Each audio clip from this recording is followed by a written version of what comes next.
Hello,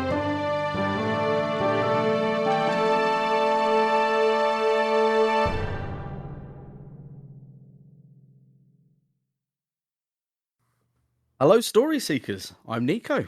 I'm Ben, and you're listening to The Tiny Bookcase.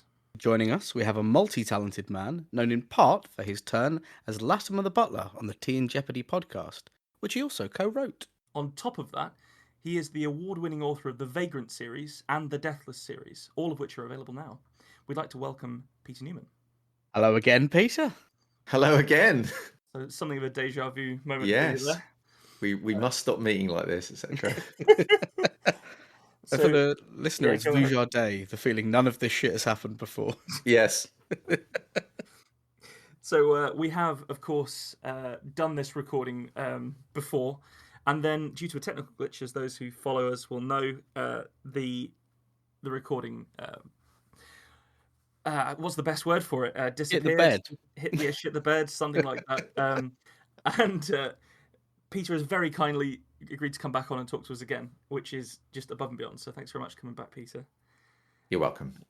I'm going to call it a win for our personalities in general. That's right. It's just because you're so damn charming. There we go. Nico. I couldn't resist it. I was like, of course. It's also that, when you've written a story for a podcast, it seems a shame not to let people hear it. Yeah, well, on that, we'll probably jump straight in because the listeners from last week will have heard the stories that we originally recorded with you, but obviously they haven't heard yours yet. So the prompt for this episode was the handshake. Wait, was it the handshake? Yes, it was, wasn't it? Yes, it was the handshake. Yes. So yes, the prompt was the handshake, and Peter's got a story for you. Yeah, so this is going to be the greatest and best reading in the world tribute. So, yes, so this is the handshake. Here we go.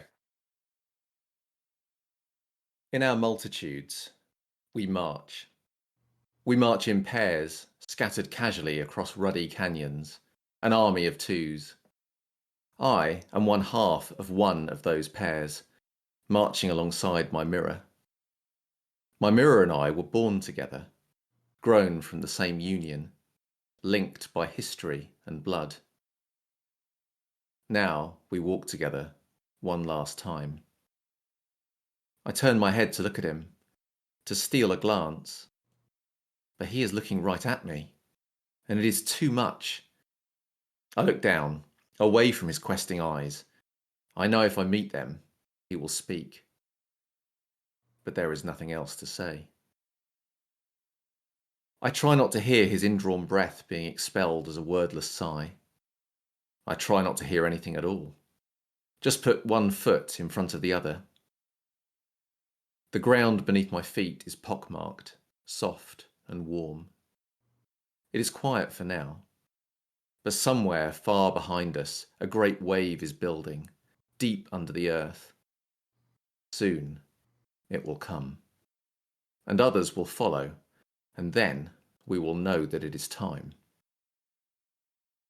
Our ancestors used to live beneath the ground, where the great waves are, swimming through subterranean rivers, rich with life and danger.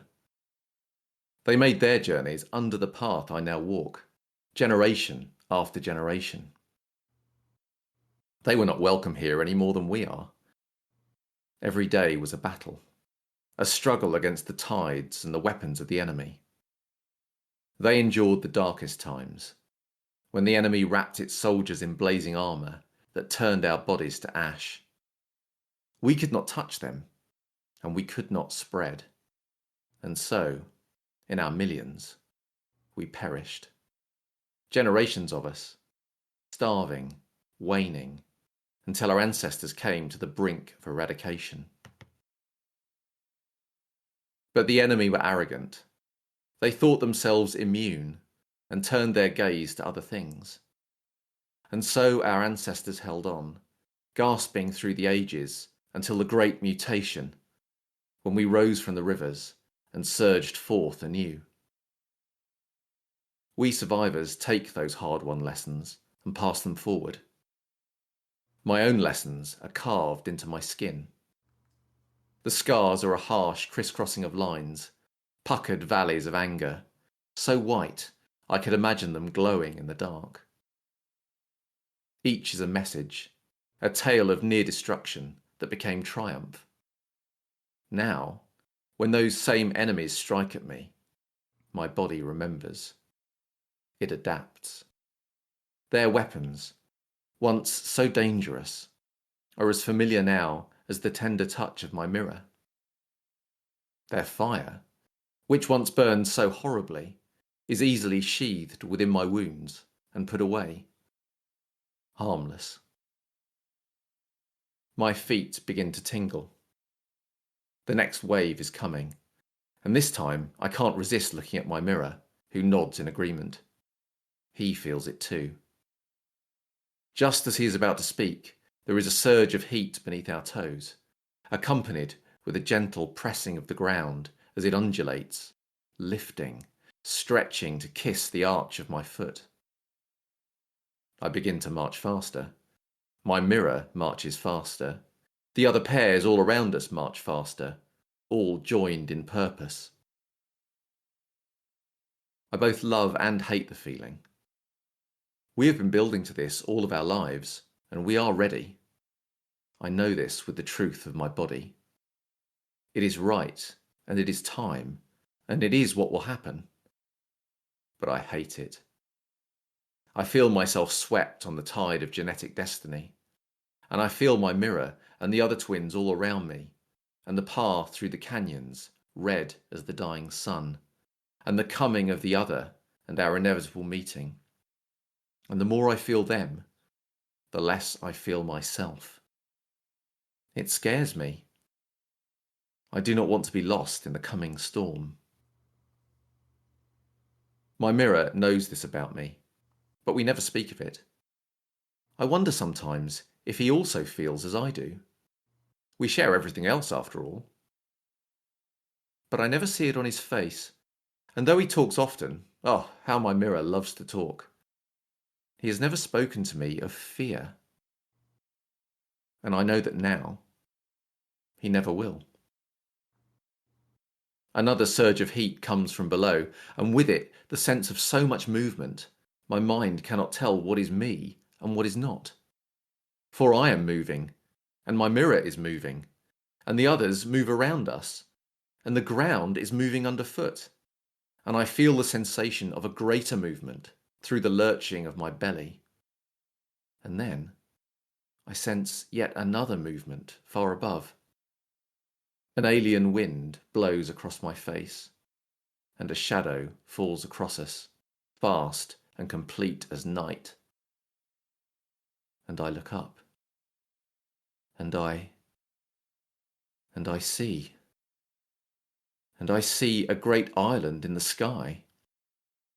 And I see a great island in the sky sprouting 5 huge peninsula, each tipped with ivory cliffs. And I see a great island in the sky sprouting 5 huge peninsula, each tipped with ivory cliffs, and it is coming towards us. Not slowly, like a thing of its size should do, but fast and with predatory purpose. We are running now, under the shadow of that island, all of us, uphill, towards the top of the canyon. I realise I have been running for some time, my mirror alongside. He wants to take my hand. I know this, but he does not, because we have said our goodbyes already, and have our own journeys to make. The great island is turning as it approaches, the huge peninsula stacking up, one atop the other. They draw together, all save one, closing the gaps until they touch, to make one vertical wall of unfathomable size. All save that last huge peninsula, which is the highest of the 5. It stands proudly apart, pointing straight up, towards the sun. Beneath my feet, the pulses come thick and fast, gentle, but less gentle than before. The subterranean rivers surge, swelling the tunnels under the ground until they bulge visibly from the canyon's floor. The great island descends from the sky to line up alongside, dropping down and down until the top of the unfathomable wall is level with us. I see it swing towards me with shocking speed. My mirror braces himself, crouching down and gripping the earth firmly. I know that he wants to take my hand. I know that he wants to speak final words to me. I keep running and do not look at him. There is nothing else to say. The great island crashes into ours, and I spread my arms. I hear the sound of slapping thunder and feel the shockwave ripple through the ground and air. It lifts me skywards, and I am flying with my half of the others. A rain of severed twins, arcing up and then down. I see a mirrored rain rising up to meet us from the great island, a horde of faces flashing past. I do not look at them, but I sense a few of them look at me. I wonder what they think in those moments. Do they see my fixed stare and think me determined? Do they see the fear that lurks beneath? The great island is more red than my own. As I streak down towards it, I am struck by how scorched it looks, how raw. A forest of blonde pillars cover its surface, each one curving gracefully, so unlike the grey pillars of my old home. I land, the first of many on this alien shore. I feel the pain in my legs, my knees, but they do not break. It is good to stand up, to know that I have carried my lessons here safely. Behind me, I hear more arrivals pattering down. Some do not land well. Some do not stand up. I do not look at them. I do not speak. My attention is on the land ahead and the native people waiting there. They are crouched down, as my mirror was crouched down. Like him, they have waited, sending those they love to a strange land. I see them stand and race towards us. I take in the ones closest to me, studying their sprinting bodies with intensity. Each one has his own network of scars, his own knowledge of the enemy. I look for one that is the opposite of my mirror, the one that is most unlike me. And I run towards him, waving my hands and screaming until he notices me. I watch his eyes rove my body and feel a touch of pride as he nods. He sees my value, just as I see his. I keep my face impassive. I do not want him to know that I'm afraid of losing myself, and that my fear is getting stronger with every step. If he realizes, he might reject me. I wonder if he is afraid. I hope he is not. I do not want our children to have my fear. Perhaps his courage will kill it. Perhaps my fear will kill his courage. Let that not be. I want our children to mutate and rise strong. I want them to go together into the dark beneath this great island, where the hot rivers flow, and do glorious battle with the enemy. I want them to spread and multiply across this great island and to 1,000 others. I want this, and at the same time, I do not want to die. Suddenly, I wish I had spoken to my mirror one last time. What if there was more to say? Just because I couldn't think of anything doesn't mean he couldn't. I want to go back. I want to go back! But I go forwards. I open my arms, displaying my many scars. He opens his arms, displaying his many scars. They are so strange to me, My desire to feel them dampens my fear. I go forwards into his embrace. He wraps his arms around me, and I wrap mine around him, tight. Our chests press together, and our scars press together. My ribs grind against his until they begin to bend. The membrane of our skin ripples where we touch, thinning as we squeeze, thinning and thinning until finally it ruptures. And then I know him, and he knows me, and I am not me, and he is not him, and I am not afraid.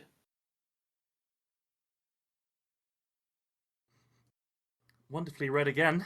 Pleased to report, just as good the second time. Definitely. Yeah. Also, so the listeners currently don't have the context, but with the context, knowing what the story is truly about, it's somehow creepier the second time. Well, Yeah. if we can get additional creep in, then that's a win. I didn't get creepy. I got sad the second time. Did you? Yeah. No. So But having said that though, so the last time that we recorded this, it was the first time that Nico and I had heard it, and we both got kind of itchy feeling about, like, as if the story was about like head lice or something like that. And then obviously afterwards we spoke about how it's actually COVID being passed in a handshake. Yeah, and I still got the itchy feeling. I don't know whether I just need to go and see a dermatologist or something, but it's... Well, I think the thing is that they're on top of the skin, and Yeah. they're crawling across the skin of someone's hand. So that's probably what that is about. I think you're probably right, yeah. But there's some wonderful language in there, like even from like really early on. The tide of genetic destiny was a particularly ostentatious line for me. I like that a lot. Thank you. And the description of the hands, these sort of tipped peninsula with the tipped with ivory cliffs, I think is the line. It really conjured a feeling of almost like an impending natural disaster. It's sort of what I would imagine someone would, looking up at seeing a volcano exploding, just realize, knowing that they're already dead. Yeah. There's no way to get out. Well, it's on such a scale. It's like one of those movies like 2012. Yes. When like everything is crashing together. We don't have a word Yeah. for that kind of natural disaster. Well, apart from apocalypse. Apocalypse, yeah. And it's... which is an excellent thing to inject into a story about a pandemic that...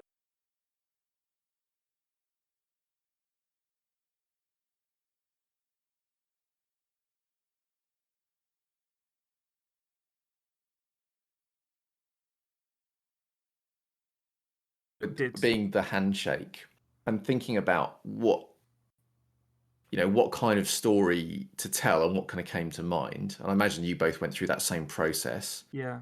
Because there's like the sort of security handshake that you get. Yeah. In terms of kind of technological security. Yeah. Yes. And then there's handshakes like sealing deals or being greetings and all of that kind of stuff. But I think there was something in my mind about the kind of the news over the past few years about how, you couldn't shake people's hands. No. And that the advice was not to do that. And of course, some of our politicians didn't feel that advice applied to them and then immediately kind of spread it. But also in our current climate, in terms of COVID in this country, it feels a bit like it's just not being spoken about by kind of government at the moment in any kind of meaningful way. Almost like, well, are we just going to ignore it now? Yeah. And I kind of like this idea of a future where we've done that, and our kind of that there is a point where COVID has overcome the vaccine because of that, and is now it's like COVID 2, the return, and these are like the children of the original COVID that have come back to, wreak havoc. I think that's the sense of that disaster, like pulling closer for the reader as well, isn't it? Which, it feels implacable in your story. Because of course the enemy is us. Right? Yeah. In the story. But, isn't it always? Yeah. Yes.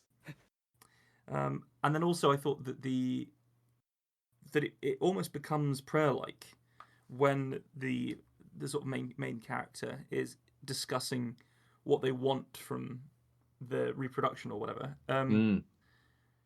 It's filled with like, I want this to happen. I don't want them to inherit this, and Mm. it suddenly gets very human, where you're like, oh, where you have like anxiety about, are your children going to take on all your flaws and none of your sort of positive aspects. Yeah, It's interesting that because we have a real history, by not the podcast but people, of giving anthropomorphic qualities to sicknesses, and it's always as like the boogeyman, like making them a strange sort of bespectacled villain that's going to come and get you. So to actually humanize them in that way is a really cool move. very cool. It's a little bit on brand for me in that humanizing monsters is something I just find very hard to resist doing. Yeah. That's wicked. Did you sort of immediately feel that was what you were going to do with the prompt? Because I'm fairly sure people that listen to the podcast know, but what we do is we put together a selection of prompts, and then the guest chooses. And in this case, you chose Handshake. Did you already sort of have a concept of what you might go for, or did it just draw you in for another reason? I think when you gave me the original selection of prompts, and off the top of my head, I can't remember what the other two prompts were now. The Handshake was the one that had the most possibilities to it. Sure. Yeah. And this was one of the early ideas that I kind of came up with, and it was the one that stuck with me. That's the thing, I could stick with you. That's the word, isn't it? Sometimes an idea just sticks with you about a story, and you've got to just go that way. Yeah, I had various thoughts about, that thing where you don't want to shake someone's hand and you kind of have to. And are you going to do it or not? Whether that was a thing, or the thing where the kind of the handshake is the sealing of the deal, and it'd be like a devil's bargain, or those kinds of stories. But I think the reason I didn't go with one of those was that I was thinking, well, I didn't know what you two were going to do for your stories, but I was pretty confident you weren't going to do this story. So I thought I'll go with this, because there's always that thing that if you've had the same inspiration from a prompt, that can be, I mean, it can be really fun, but it can also be a bit weird if you're kind of telling the same story. So we're 4 seasons in at this stage, and no one has ever turned up with the same even close to being the same story, really.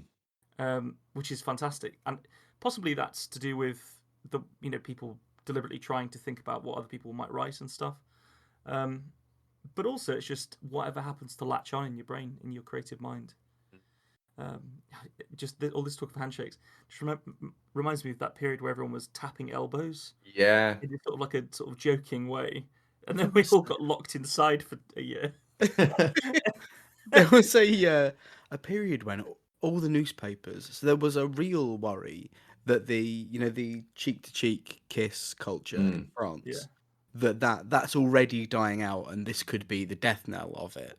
And obviously certain papers in the UK like to get little bits of information and sort of inflate them. And there was this, it was probably only a week that some of the papers were, the handshake is going to disappear.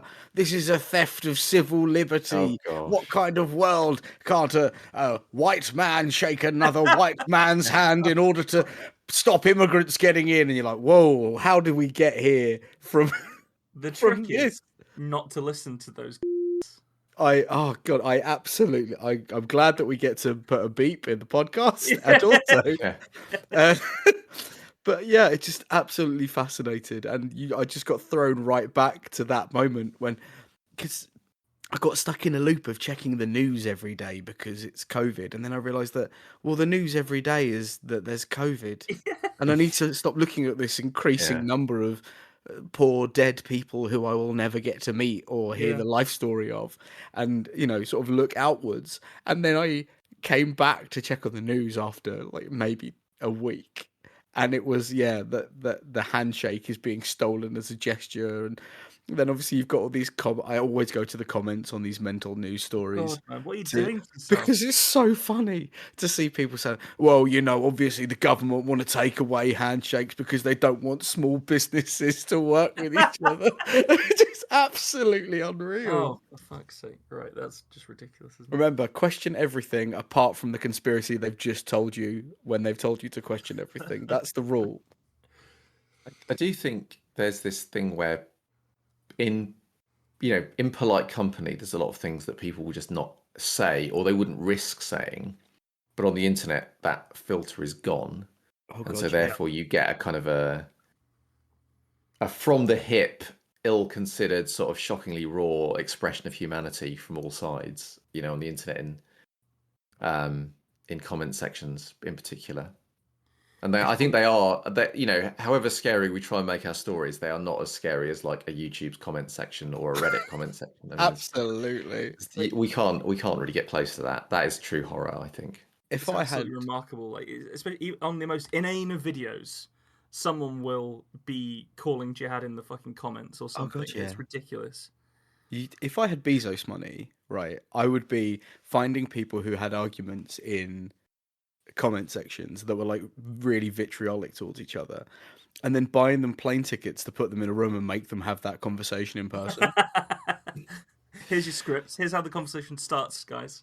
I think actually that could be a very successful TV show Oh, where Twat every Fest. episode is bringing a couple of these people together and having them reenact their argument, or they have to like read the script of their comment argument and then talk afterwards and see like can they resolve it or whatever. Look that person in the eyes and Yeah. say whatever horrible thing they said. Yeah, I think you're onto a winner. That could make serious money, I think. Well, the good thing is we don't broadcast this, so I get to keep that idea for myself. Can we add a bit to the end of it where they then have to like perform, like get through a maze together or something, like some kind of Sure.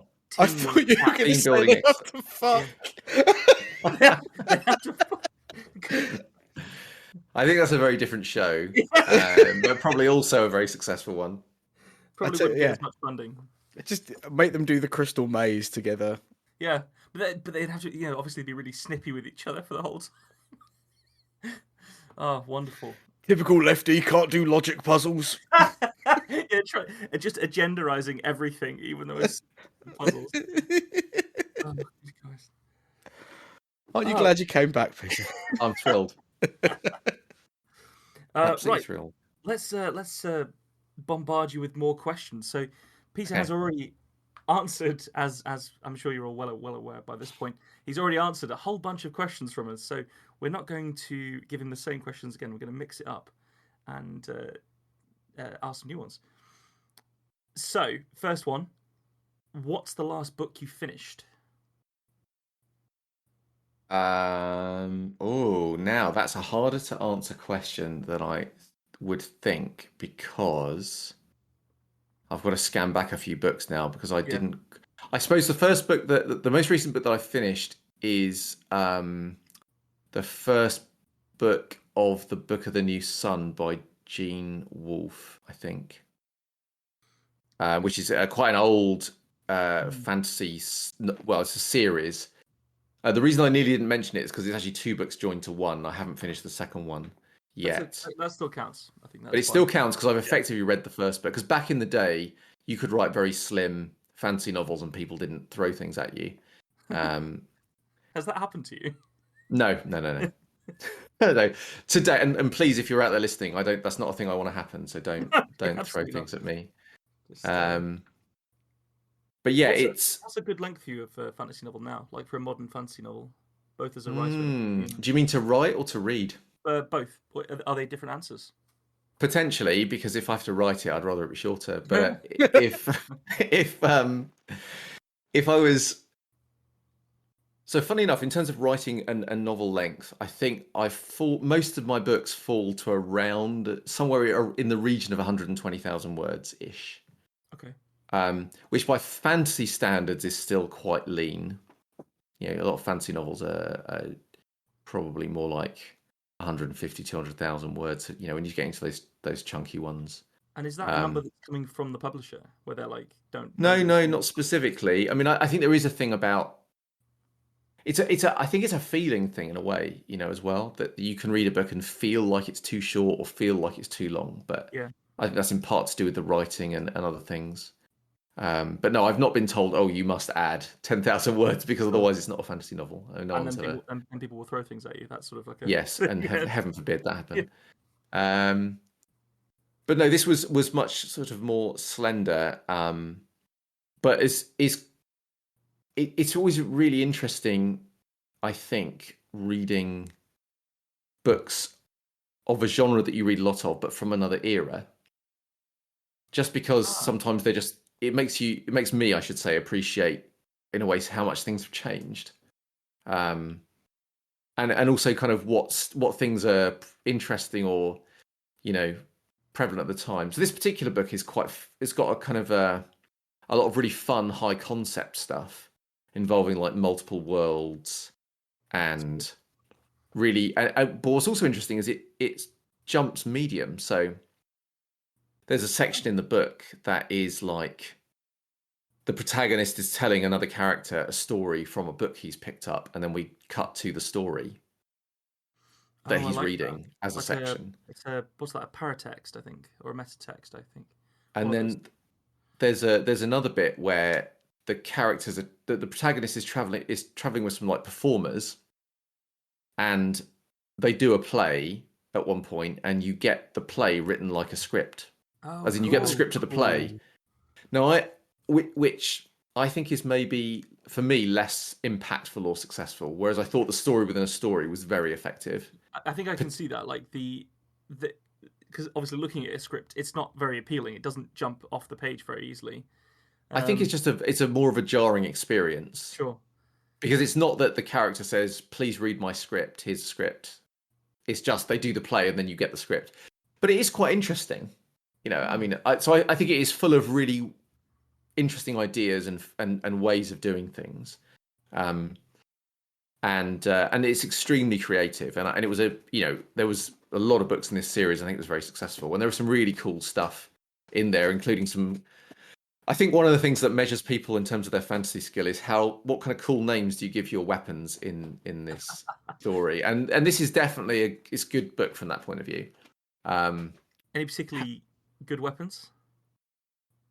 Oh, now you're going to ask me if I can actually remember the name of the sword that I thought was really cool. Naming swords is an absolute pain in the backside. But it's also like it just doesn't get done now, right? Like, I don't know. I suspect there'll be like in your podcast comments there'll be a furore of like, what about all these sword names? Yeah. I mean, as a fellow role player, have you had the thing when you get the special sword for your character after loads of RP and they say, and what will you name your blade? And your improv mind just goes completely blank. And, a little light flashes on that just says Glamdring repeatedly. And you're like, no, I can't say that. That's someone else's. I feel like if my character in a role-playing game has spent an extremely long amount of time, both in the game and out of the game, questing to get a super magical sword that I finally get, and the GM hasn't even bothered to name the sword. I feel cheated. There was, I know, years and years ago, Nick ran a comedy D&D, which involved, it's got to be said, a huge amount of phalluses, like so many penises. Is this confessional? There was a phallic planar dimension, wasn't there? Everything was made of penises. It was funny, but also we were sort of worried. Yes, yeah. I mean, I think you should be concerned and maybe take some notes. But speak to their doctor. But I do remember that you, I think you named the sword for my character Chili Con Carnage. I did do that. And it stuck with me a little bit. So there we go. I like that. I think Gene Wolfe has come up before on the podcast, so which makes sense because I think we have had a lot of people that are very into fantasy and science fiction. I can't say I've ever read any. I don't quite know why. It's a bit of a strange. I think probably because there's like a billion books out there to read, and it was written a long time ago. I do. So I think I mentioned when I was on here last time that one of my favourite authors is of when I was growing up as a teenager was Roger Zelazny. Yeah. And one of the things about his books was just how fast-paced but also creative they were, and just the range of ideas just felt really exciting. And it's that in certainly the books that I first encountered of his that were the Chronicles of Amber, which I won't spoiler if anyone's not read them, but there's a thing where the protagonist wakes up in a pretty normal situation and it just keeps flipping and getting more and more weird as each time, and that kind of escalation is really, really fun to experience. It sounds fantastic. we actually went quite deep into the various foibles of fantasy literature last time, I seem to recall, but unfortunately, that is lost None to of time. you will ever hear it. It was great though. Trust us. Oh yeah, it was so Brilliant. good. I mean, Oh man, we were on fire. honestly, the feedback we would have got. Oh, Yeah, they would have been Hmm. that would have been a really truly great comment section to read. I mean, the letter that Stephen Fry was going to send us begging to come on. Yeah, Oh, wow. yeah. Wow. So, just because my view through your window isn't great from this tree, Peter, other than a book, what lives on your nightstand? And feel free to refuse to answer that question. It's a breach of my personal.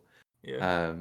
No, apart from books, well, I don't know. There's that.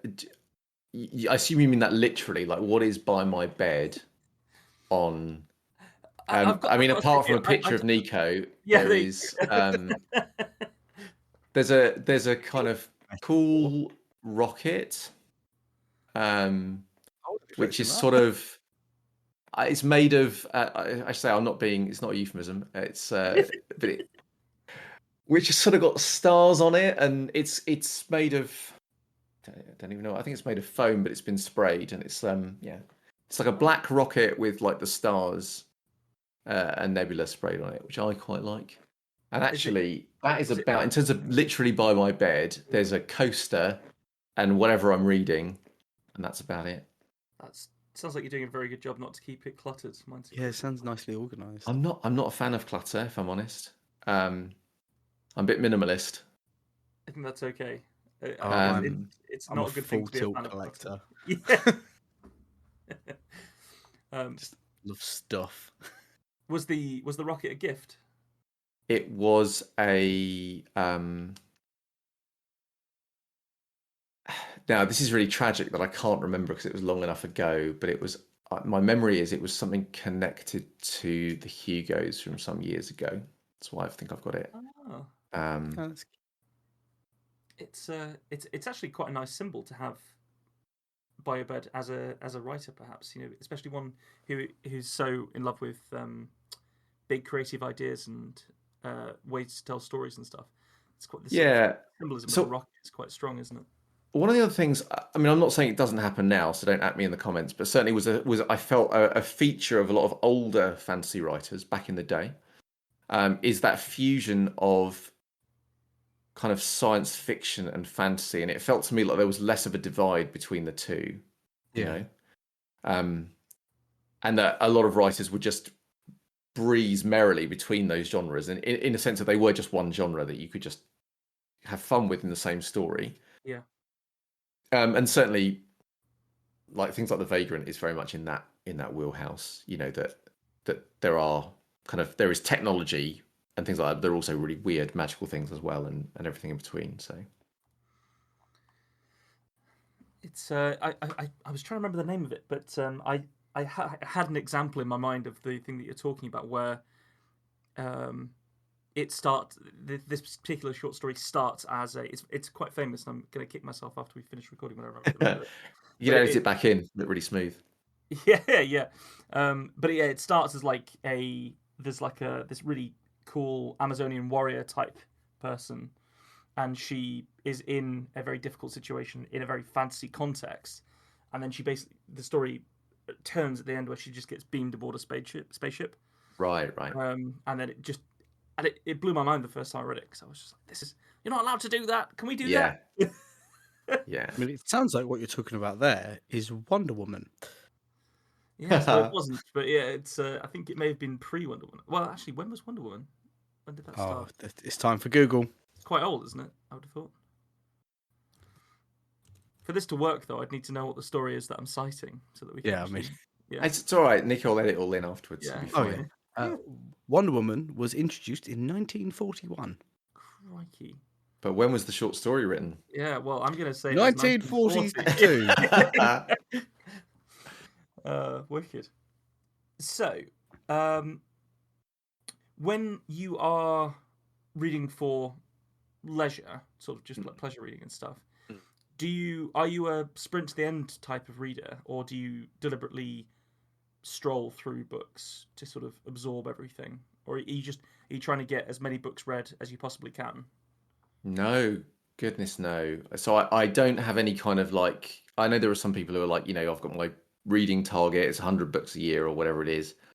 No, I just read until I finished a book and then I get another book.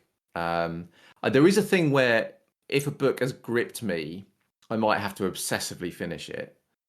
But normally, no, I'm not normally like skipping through to get to the end. But I guess at the risk of being the most boring person on the planet, neither am I sitting, and savoring every word that I read. I just read the books. Just reading it quite Just happily, not I can vibe with that.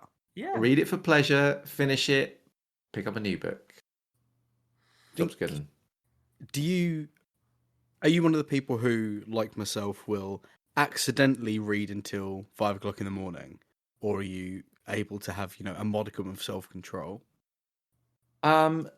I think it depends. So there are some times where a particular, like, I'll feel like I want to either finish a book or finish some section of a book because I kind of need to know what happens or need to see what the conclusion's going to be. But it's very rare that I'll read till super late. At least in part because I'm old, and 5 in the morning. Whew, very rare that I see 5 in the morning these days, unless it's when I've woken up. Nice and early. Crack of dawn. That's so bleak. Well, Do you think the kind of reader, like the way that you read, affects the way that you write? That's a good question. I don't know. Because obviously we've spoken to quite a lot of authors at this stage, and it seems to go hand in hand whenever you're talking to a writer or author. Asking them about their sort of reading habits, and we've had some people say that they read a bit, but they just sort of get on with their writing. Some other people that read, you were talking about 100 book targets, that kind of thing. People that are going for quantity in order to absorb as much as they can. But that, because it sounds like you have a very well-adjusted, nice way to absorb a beautiful medium. Yeah, do you think that affects?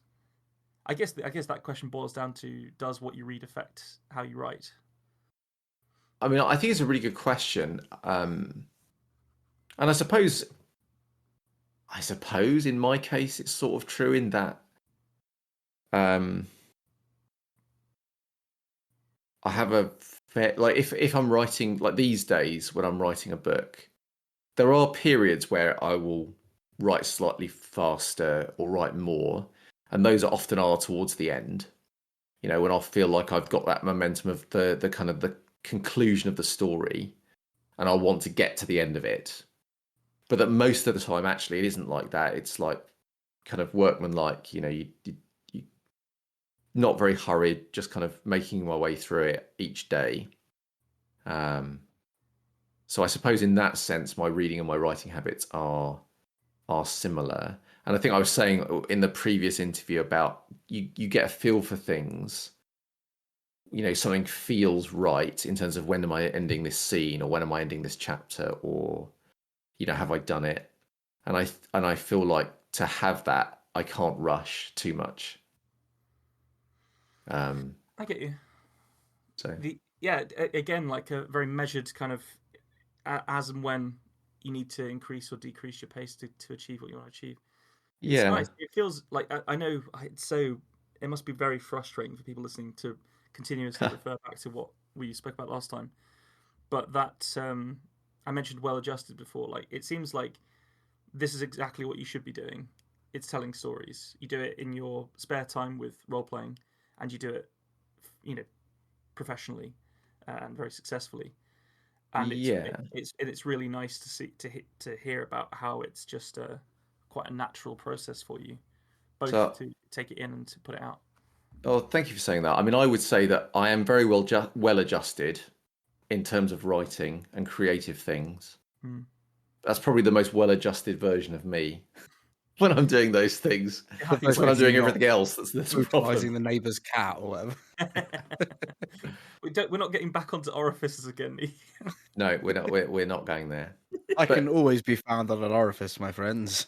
I do. I mean, at the risk of being pretentious, I do think if and not, a lot of people don't. Life just does not always give you the option for this kind of thing. But I think there is that thing about if you can find a thing, whether it's a hobby or a job that is fulfilling or is right, that it's just a different experience and it is worth that there is just something, again, I guess, kind of nourishing in it. And that, of course, is different for lots of people. There is people that find things incredibly fulfilling that I can't understand why they would do it, even if I'm grateful that they do. So, for example, people who organise conventions. I think I take my hat off to them, and I think it's amazing. And clearly, they get something important out of doing it. But it is not something that it would just stress me out to death, I think. Having done organised international conferences before, I can tell you, I was getting paid for it was the reason that I was doing it. Cold hard cash. Yeah. I needed cash to fund my habits. So, you talk about it being a fulfilling, that whole, find a job you love and you never work a day in your life. Oh, I didn't say that. I know you didn't, but that's the vibe. That's your live, laugh, love for this episode. Oh God, no! Don't. Oh no! You're gonna make one of those posters that people have on. Just a picture of your face that says "hang in there," and you're hanging on a little branch. So, for anyone listening, it is not that every day is a joy. In fact, if you've ever met me, you'll know that the truth of that. But it's more that there is something about it that is nourishing and feels good when I've done it, even if the doing of it is extremely difficult or doesn't happen very well every day. But sorry, I feel I have to make that clear in case people will throw things, actually sharp objects at me if I'm the person saying, just do what you love and you'll never work again. So sorry, what was I kind of buried your question there. The strange thing I was driving towards is so there's some people, or there must be, who are writing in a way that is, I mean, not cynical, but writing because they know it sells and not necessarily because they enjoy the thing they're writing. Do you think you could do it? So things like airport romance novels, which I'm sure some people love, but do you think you could apply your skill as a writer to that?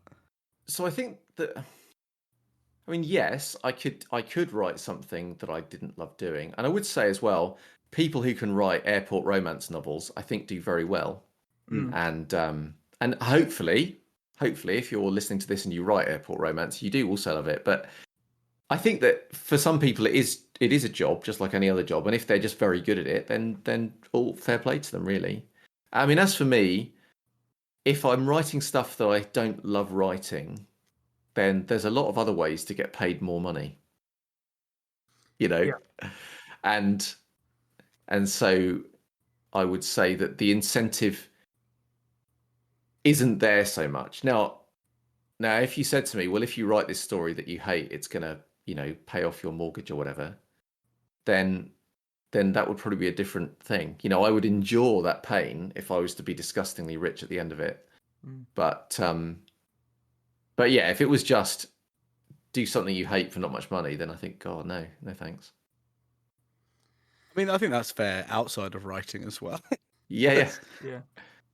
You do hear some absolute horror stories about the people that write those airport romance books. Them, like writer farms and stuff, where they lots of student or recent graduates and I did know someone who was involved in that kind of thing, and they'd written something like 20 books or something in about 10 years. Maybe it was probably more than that, actually. And it was just pumping words out to a formula. And their name was, they don't get credited obviously because they're getting paid by the hour and stuff. And it's taking this process that I think we've fairly accurately described as, whilst not like easy, even if you love it, it's still a really special thing to be doing, putting together. Rewarding. Yeah. and it takes that and turns it into something like horrible, like mass Yeah. produced and stuff. And There's probably a good story in that. probably, yeah. I wonder whether I might go for it in a future episode. Call it the Word Factory or something. So we spoke last time about, and we've mentioned it a couple of times, about our shared passion for role-playing games, tabletop role-playing games. Yes. I think this is probably the last question. You've done a lot of it. We've done a lot of it. Do you ever find that when you're running a game, or even playing a character in a game, that you do something or think of something that then goes into your novels? Is it like a proving ground ever for a particular bit of story or a characterization or character? That's really interesting. I mean, not so much these days, and that's mainly because I do still run games now, but I run far fewer because the bit of my brain I use for thinking up game plots and running games is the same bit of my brain that I use for writing. Yeah. So I find it very hard to do the two things kind of together. Although I have done. But it is true that sometimes some ideas that I've had in role-playing games have ultimately made elements of them, not like the whole thing wholesale, but bits I've taken and put into books. So funnily enough, in the Deathless trilogy, several of the characters are named after characters in a role-playing game. Oh, wicked. And in the Deathless, there are these different kind of like immortal noble houses that are all have crystal names, and that concept, like House Sapphire and House Ruby and all those kind of things, is taken in part from a game where that was the case. So there's some, but that's about where it ends. But yeah, there are some things that kind of cross over. I like that because I feel for myself, I felt like I cut my teeth on what people engage with about stories around the gaming table. At least when I'm telling them. So now I'm still very sort of early on in my sort of writer's journey, if you want to be really wanky about it. We all like to be yeah, wanky about it. We just yeah. pretend not to. So I'm gonna, at the risk of me getting on my soapbox here, It's okay. I think because we talked a bit again in the old days. We Oh, talked how good it about was. How good it was. how good it was indeed. Yeah. But we talked about like different mediums for story as well. Yeah. I was saying that the interesting thing about this podcast is, although I'm writing a story to be listened to rather than a story to be read. And that influences to some extent how I write it. And I think that whilst there is massive crossover between GMing and writing, and certainly the kind of the world building skills are really useful. If you're coming to write a novel, particularly a secondary world one, and you're a GM, you've already got a lot of those things those kind of skills in place of how to build that world. Yeah. I would also say that it's such a different medium in other ways, right? That there's a sort, I don't know if this is something people talk about, but the kind of the pit traps of coming into writing after being in role playing. So, for example, if you're a player in a role-playing game and something tropey happens, that's fine. Because you're in it and you're having that experience. And for the players, that's immediately exciting. And you can indulge in scenes, and sometimes this, the comedy of the way a character is played in the performative sense will carry something. But that's actually really hard to translate into writing, I think. I think that's So very wise. I think I would agree with that. Like it's the gaming table covers all manner of storytelling sins, I guess, because it's so immersive and so powerful to be in the moment. Yeah. And it's quite cathartic to have that ridiculous story beat. True hero's journey stuff and real soap opera moments happen in your game, because it's really cool to see that iconic thing happening to characters that you've learned to love or hate, or sometimes should be completely indifferent to, but they are in your world. It is nice to see those sort of inevitable arcs play out, and to see the classic downfall, to see people succumb to their own hubris. that's things that in a book you'd be like, yeah, I saw that coming a mile off. Yeah. It's great watching that pay out like painfully in real time. So yeah, I think it's a very different storytelling medium, and you can get away with that stuff. Yeah, I mean, like I say, I think there's a lot of advantages to it, but yeah, it's something to be kind of that I think is tricky. It's a bit like that kind of, as Yoda would say, unlearn what you have learned. There's a that I think certainly when I was starting out, that it was a boon and a curse to have come from a role playing background in terms of writing. But it is a time honored tradition, And we were talking about kind of writers from another era, and actually a lot of writers in that time, back at the kind of the I don't know, the sort of the generation, I suppose, before mine, they were all role playing together, and a lot of their stories came out of role playing games as well. So I do think there is a time honored tradition of it. Yeah, there is something special about finding someone from that generation. And you mentioned that you're going to do some role playing or something, and their eyes light up thinking about like chainmail or early D&D or whatever, like the experiences that they had. It's a very special thing.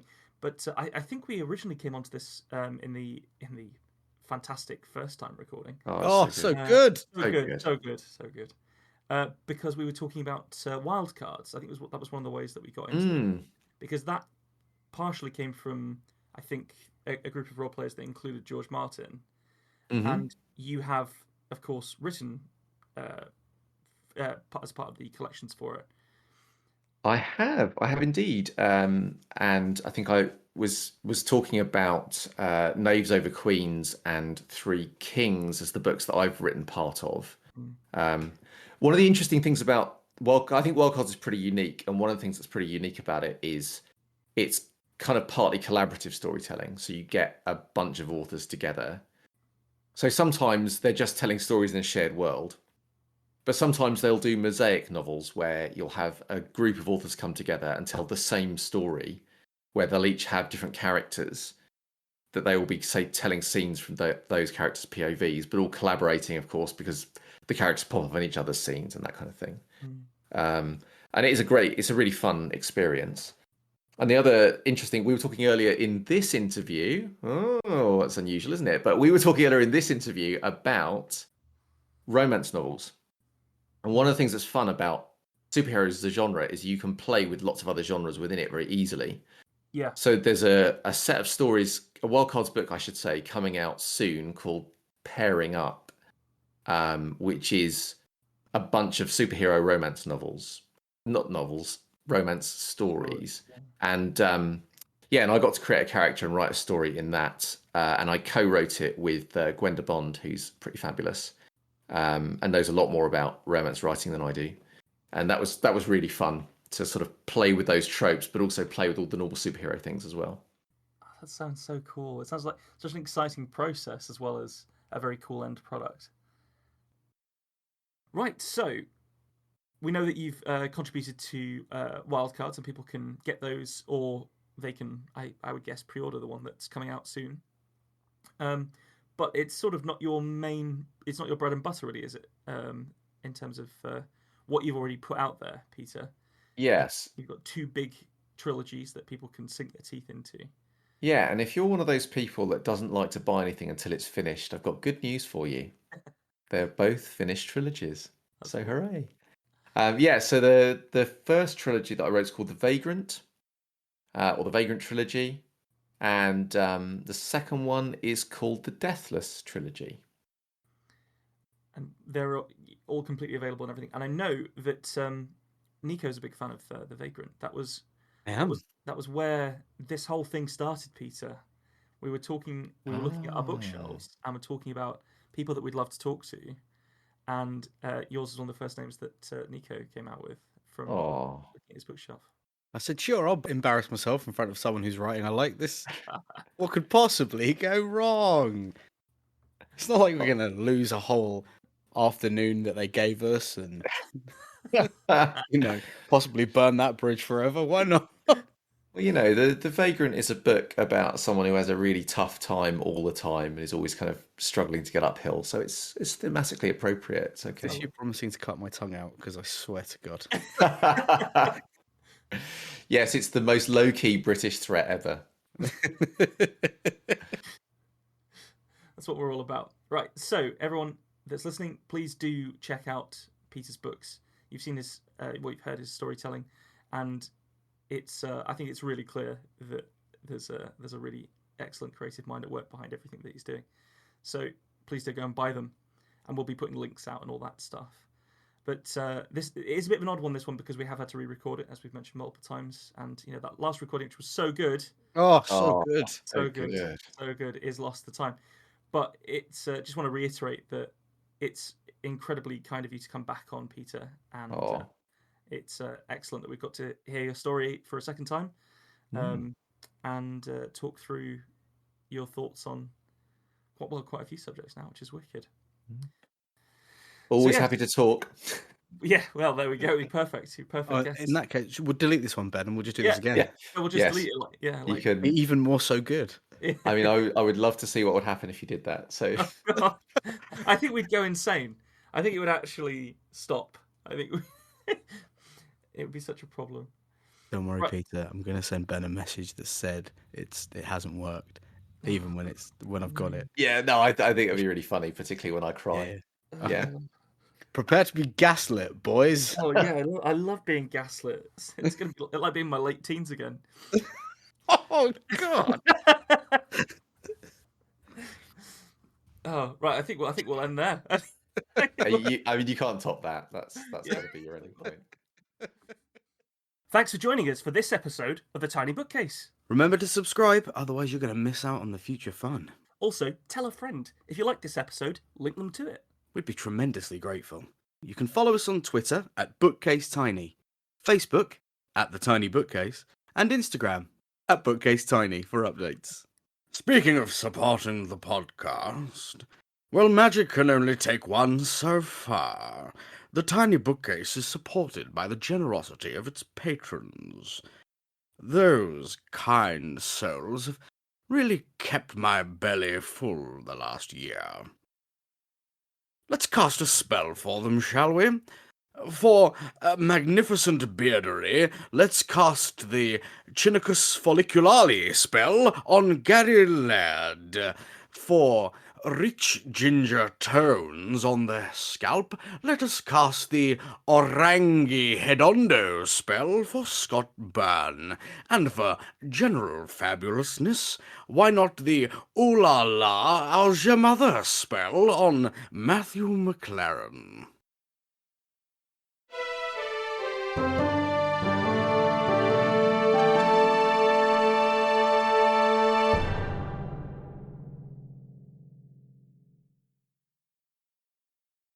How do you come up with that shit, man?